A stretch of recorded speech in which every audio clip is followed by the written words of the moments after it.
I'm Miley Oye. I work at Google as a developer programs tech lead, normally from our headquarters in Mountain View, California.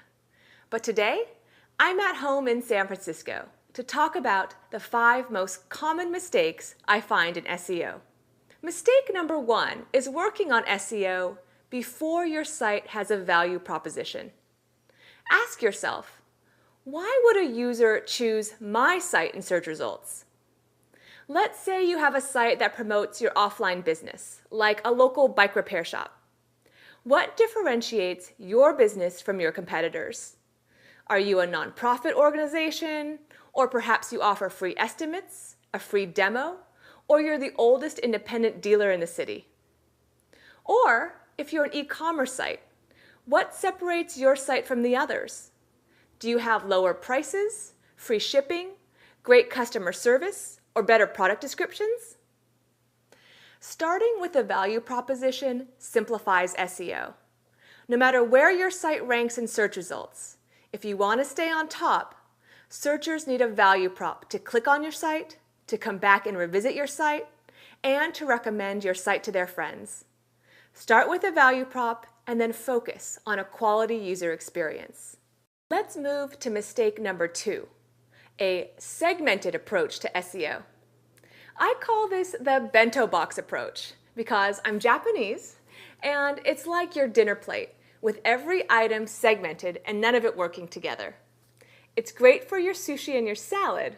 It's not as great when there is no communication between your marketing, biz dev, and SEO teams. So mistake number 2 is about working on SEO in a silo. A better, more holistic approach to SEO is to consider the entire user experience, from marketing campaign all the way to the actual conversion, and potentially repeat business. Vanessa Fox, a consultant and author on search engine strategy, wrote about this type of bento box approach with respect to the Super Bowl, when it's difficult for companies to completely integrate their offline television ads with their online SEO efforts.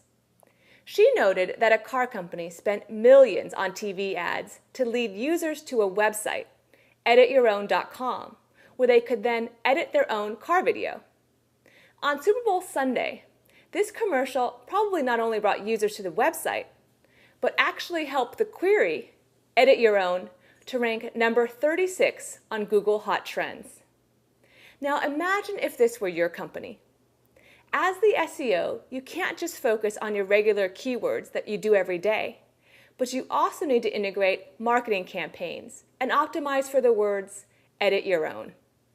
Mistake number 3 is putting effort into time-consuming workarounds, rather than researching new features or best practices that can simplify your tasks. For example, for sites with paginated content, in the past, some webmasters tried the workaround of using rel canonical on subsequent pages to their page 1. This unfortunately can cause a loss of content in Google's index. The good news is that there are new best practices. We now support rel next and rel prev markup, so your paginated article or product category is treated as a single series, rather than having page rank diluted into the various components. Also in the past, to have several new or updated pages crawled as quickly as possible, webmasters might have performed the lengthy task of updating their sitemap with the new URLs, then uploading the new sitemap file, and then submitting it to Google. But in 2011, we expanded Webmaster Tools Fetch's Googlebot, so that per week you can submit up to 500 new or updated URLs that you'd like to be crawled, or up to 10 URLs that you'd like crawled along with their linked pages. When submitting through Fetch's Googlebot, most URLs are crawled within 24 hours. An easy way to stay in touch of new features and best practices is to subscribe to the Webmaster Central blog. Now, while mistake number 3 is about time-consuming workarounds, often because an SEO isn't as up-to-date, mistake number 4 is along a similar spectrum, but now it's getting caught in SEO trends. In the early days of search engines, both webmasters and search engines chased the user. We were running the same race. get more users to visit and convert. Then, as the market matured, things went a little crazy. It was as if this race split into two simultaneous races. And rather than chasing users, some websites started chasing search engine algorithms.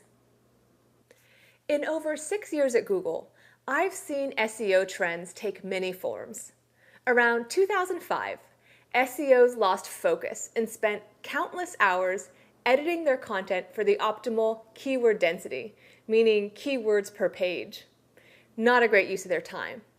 Instead, they could have better spent their time making their content readable, compelling, and informative.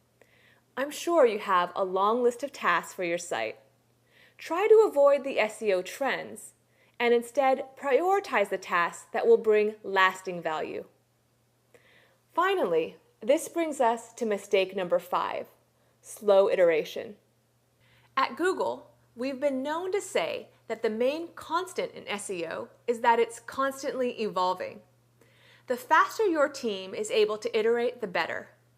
A good recipe is to 1, define metrics for success. Then 2, implement improvements. Next, measure the impact, and then create new improvements. And then last, prioritize those improvements based on the market and your team's personnel. And then, of course, repeat. The advantage to having an agile SEO cycle is quite clear. In 2009, we launched Rich Snippets, recipe or event sites that could iterate quickly and implement the proper markup could now show much more appealing search results. The same was true of video sites that were able to quickly create and submit video sitemaps. Again, those who were agile could get the benefits. Those are the 5 most common SEO mistakes that I find. But now let's cover good practices in SEO. First, do something cool. Have a value proposition that separates you from your competitors. Second, include relevant keywords in your copy. There's no need to think about keyword density, but make sure your content includes the keywords people actually search for. 3, be smart about your tags, title tags and meta description tags, and your site architecture. 4, sign up for email forwarding in Webmaster Tools. This allows important messages from Google, such as notifications for crawl issues, to be forwarded directly to the inbox you check regularly, whether that's your work account inbox, Yahoo, or Gmail. 5, attract buzz. This helps bring natural links, great reviews, votes, +1s, and follows. And last, stay fresh and relevant. Perhaps expand your reach to social media sites, if that's a great place to reach your audience.